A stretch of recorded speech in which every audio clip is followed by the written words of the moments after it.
কি বললেন sir? Say something about a cow, মানে স্যার একটু পরিষ্কার করে বাংলায় বলুন কি বলতে হবে। কেন, এই তো এই মাত্রই তো তুই বললি ইংরেজিতে তোরা কি যেন বেশ কিসের বাচ্চা যেন। স্যার ও বাঘ বাচ্চা বলেছে স্যার, আমরা না, ওই ফেলু একাই ইংরেজিতে বাঘ বাচ্চা। তুই ইংরেজিতে প্রশ্নটাই বুঝতে পারছিস না, আবার তুই ইংরেজিতে নিজেকে বাঘ বাচ্চা বলছিস?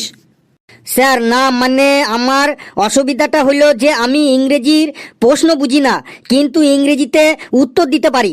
কি বলতে হবে বাংলায় একবার বলে দেখুন, আমি ঠিক ইংরেজিতে উত্তর দিয়ে দেবো। ফেলু রে, আজ তোর এক ঘাও মাটিতে পড়বে না রে বাঘ বাচ্চা। শেষ পর্যন্ত দেখে যা।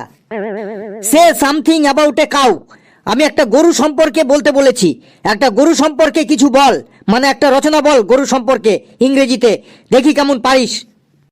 ও স্যার, গরু সম্পর্কে বলতে বলেছেন? স্যার বলছি।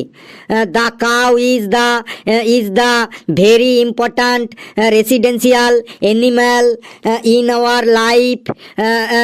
We tell the cow is cow mother, মানে গোমাতা। The cow is 4 leg and 1 leg in the center of the backside. The cow is 2 eyes, আমাদের মানুষের থেকে something big. The cow is 2 শিং in the head when the cow is angry. The cow is গুতা দেইং, সামনে যে থাকিং। The cows all body ভর্তি in small hair. The cow is খাইং গ্রিন ঘাস, খড়কুটো, অ্যান্ড অলসো ভাতের মার ইন মাউথ অ্যান্ড পেট ভরিং। আফটার দ্য খাইং দ্য কাউ ইজ জাবর কাটিং। The cow is all colour হোয়িং, মানে অনেক রঙের হয়। এক্সাম্পল হোয়াইট, ব্ল্যাক, বাদামি অ্যান্ড ছোপ কালার।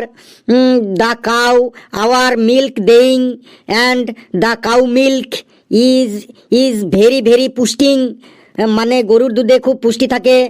দ্য কাউ মিল্ক থেকে ছানা হইং, ছানা থেকে রসগোল্লা হইং, অ্যান্ড অলসো ঘি, মাখন, পনির হইং। উই মেকিং ঘুটে অ্যান্ড গোবর সার।